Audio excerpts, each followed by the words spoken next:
County, the second largest county in Georgia, as we bring our panel back in. We do have some updates here. Mark was right. NBC projecting Ohio going to the former president, Donald Trump. Right now, Wisconsin too close to call.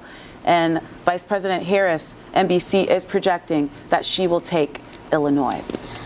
A lot to talk about here. Let's quickly, before we bring you all back in, let's all do a quick tour of some of the biggest races in our state, get some results in here because they have moved. More ballots have been reported, and I want both of your thoughts as we go along here. So keep in mind what we're doing here. Let's go into the state of Georgia, our battleground state here. Maybe a good place to start is in Gwinnett County, where you saw Cody Alcorn just now. About only 16% of the estimated total vote reporting, 60% going for Kamala Harris right now, 38% to Donald Trump, but a lot more votes to come in Gwinnett County, which is a critical county for both campaigns here. Let's zoom back out to the full map now. There we go. This is the picture of battleground Georgia as of 9:52 p.m. Donald Trump 52%, Kamala Harris 47%, about a 5% gap between these two candidates. We're seeing 4.2 million ballots tabulated and reported. That is about 80% of the estimated total vote. So we are creeping our way towards a full reporting of all the ballots out there, but that remaining 20%, it's going to be important. Also important to note, if you are watching right now and you are interested in down ballot races, because they are just as important in many ways. Let's start here. Fulton County District Attorney Fani Willis. She is projected to secure a second term in office. 76% of the estimated total vote is now in.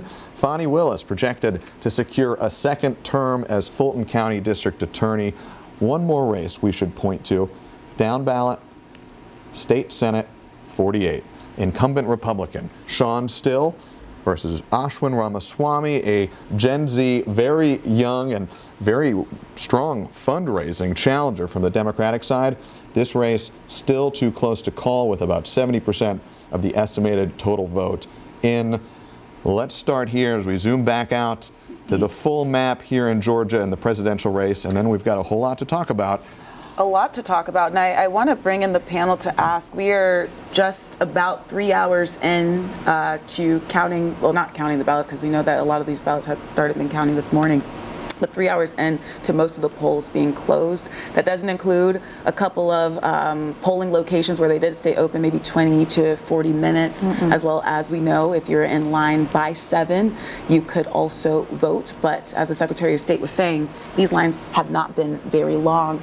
But just historically looking at the record turnout, the amount of people that are coming out, typically we're seeing, what, 80% of the total vote being calculated right now? Is this what we're typically seeing in Georgia around this time? Yes. We know that there were a little over 4 million people that voted early. The question is how many people would vote today? And observing this, there's a particular number that I think is important. The projection is that there would be 1.2 million people voting today, 1.25 million perhaps. If that's the case, and if that number is correct, this race is starting to move more and more toward the likelihood of Trump winning. But just based on the numbers as they sit right now, if another 1.2 million vote, Kamala Harris would have to win 54% of the people who voted in the election today, give or take. And that is a pretty steep hill to climb. You can't say it's not impossible, because a lot of Republicans did vote early this time. The messaging changed from 2020 when, frankly, Donald Trump was quite to blame for the mixed messaging on whether people should early vote. You think that was a strategic error in 2020? It was the error. I mean, there was no bigger error than that. It cost the election for the Trump people. But they didn't make that mistake twice. I mean, you can say what you want, but they learn, and they did not do that twice. And they pushed early vote. And it has resulted in a pretty good win so far by that team. So if there is another 1.2 million, 1.3 million people left, it becomes a pretty steep hill to climb for Kamala Harris to get there. She has to win maybe 54% of what's going on Election Day, and that's kind of unprecedented. Republicans usually win election day votes, but that everything has changed this year, so we'll see. We don't know. We spoke about this earlier for those who are just joining us. That messaging is a really big distinction at both of the rallies. You go and you see them across the country, huge banners that say vote early, vote now on the Republican side as well as the Democrat side. And you make a valid point there, Mark, because in the past, if you see those absentee ballots, you see those early voting ballots, oh, that must be the Democrats. But this year, that is simply not the case, Val. Yeah, absolutely. I mean, I think both campaigns were correct to lean into the early vote. It was easier to target, figure out who they needed to get out on election day. The early vote, a lot of the rural counties were turning out pretty significantly from 2020 numbers.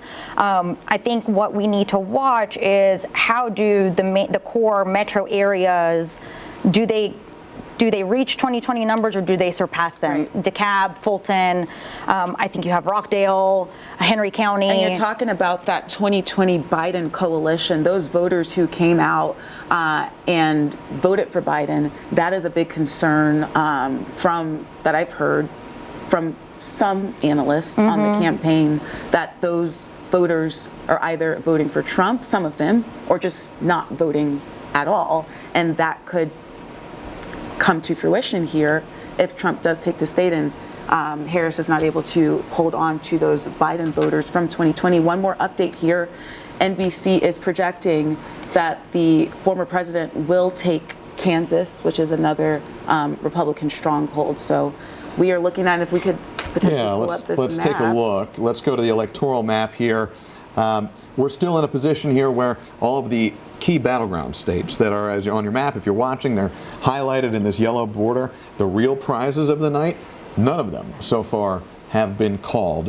When we talk about our battleground right here in Georgia, Mark, Fowl, you're both talking about and making excellent points about early voting. Mark, you put it really well when you said things have changed a lot. Things are just different than they were 4 years ago when it comes to early voting. Is there one of the points of intrigue, I think, about this race is the question of whether the push by Republicans, which was different in 2020, the push by Republicans this year to vote early, did it expand the pie for Republicans, or did it just move a slice of the election day vote early? Is that what we're waiting to see today? We don't have the information from the large metro counties yet to answer that, but it does appear that in the smaller counties it mattered. I mentioned earlier in Brantley County there were 800 more people that voted this year than voted in 2020, and yet Trump was carrying exactly the same percentage of the vote. The same is true in Greene County. Conversely, Democrats, Metro Atlanta is changing a lot, and the question will be in Metro Atlanta, did the Democrats turn out at the same speed and level that they did in 2020, and I don't think we know that yet. And that seems to be sort of the flip side that, Fowl, you're alluding to. You're watching to see if Election Day overperforms for Democrats this year. That's maybe the biggest storyline we're seeing emerge tonight to watch, right? Yeah, absolutely. I mean, they need to overperform in the metro areas. They need to make sure that they drive the turnout out in counties that are in the metro area and even cutting into some of the exurb